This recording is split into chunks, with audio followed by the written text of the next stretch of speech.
I've been pursuing for a long time, but John Lee has been doing a lot longer, tracking the progress or lack thereof in what's known now as the Interstate Bridge Replacement. Was the Columbia River crossing. The first one died after wasting $200 million. I think this one is going to die as well.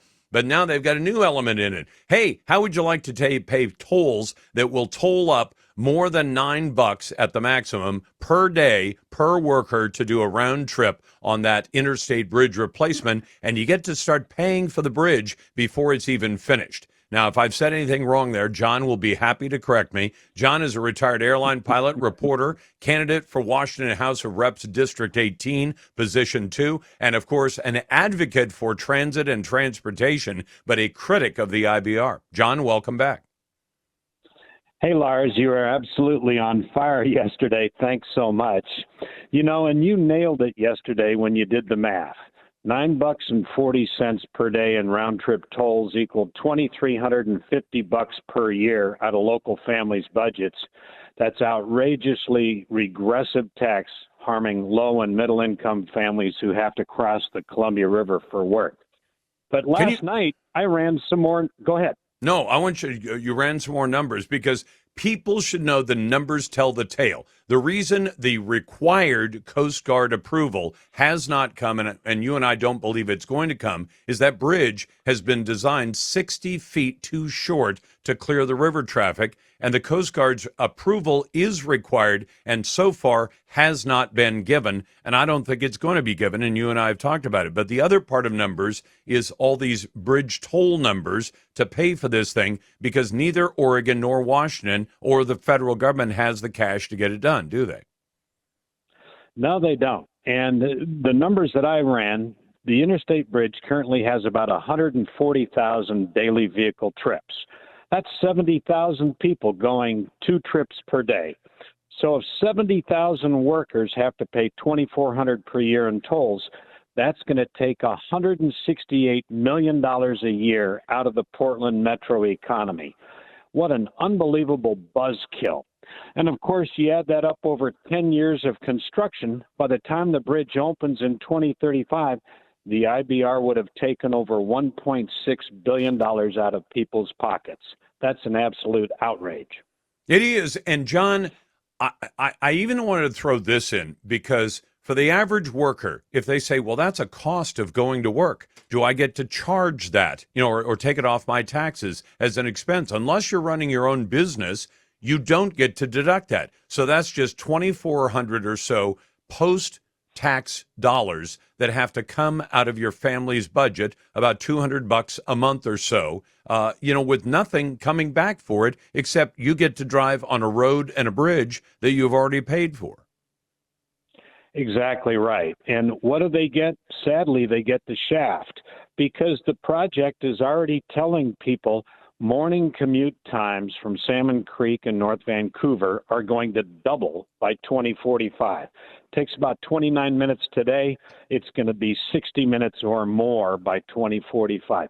So you're going to pay all this money and you're going to spend more time stuck in your car instead of at work or at home with your family. What an absolute outrage and a waste of the people's money. And by the way, it's worth mentioning, John's the one who came up with the number that the light rail portion of this bridge, which could be disposed of tomorrow as far as I'm concerned, makes it the single most expensive light rail project on planet Earth at just a hair over $1 billion a mile to build light rail. And when you hear that number and you say that can't be right, John, am I wrong that it's $1.9 billion for about 2 miles or a little less than 2 miles, 1.9 miles and $2 billion, right?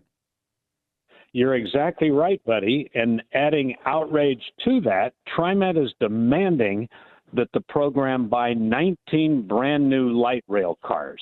So that's 10 light rail cars per mile for a 1.9 mile light rail extension.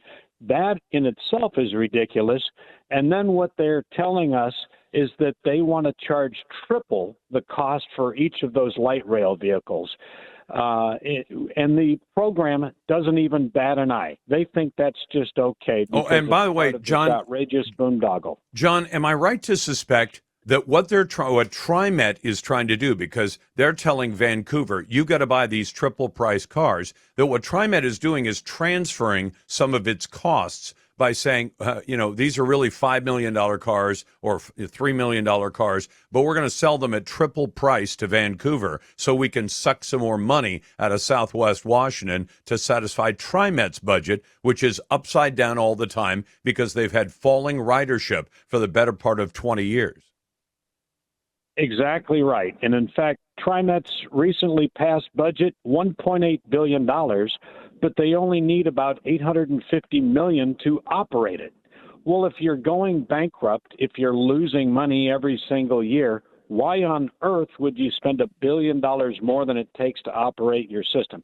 One more part of the entire fallacy of TriMet, and this whole thing is designed to try and keep them alive a little bit longer with more government subsidies. It's outrageous. It is. And John, I just don't know, when are we going to get a vote on this? I mean, not a government agency vote, but an actual vote of the public. Because if I recall correctly, the last time Southwest Washington got to vote on light rail, they said no. And the last time Oregonians were allowed to vote on light rail, they said no. And right now, TriMet is in the middle of building a line, the line that goes from Tigard to, down to Bridgeport. And that line is going to cost about $3 billion. At the same time, a line of the similar length using high-speed buses, so-called, that go 19 miles an hour, is the same distance traveled with people on it, and it costs about 5% as much as the $3 billion light rail line, but it moves people the same distance in a similar way. Why don't they just go with buses? Well, and that's absolute common sense there. Buses are flexible. They don't get stuck on a rail when it's freezing and there's snow, as we see every winter. TriMet has to shut down when it's too cold and there's snow on the ground, or every summer when it's too hot, they have to shut down because the electricity added to the heat of the outside temperature causes them problems. Unbelievable. That is John Lee, retired airline pilot, reporter, and candidate for Washington House of Reps District 18 position 2. John, thanks very much.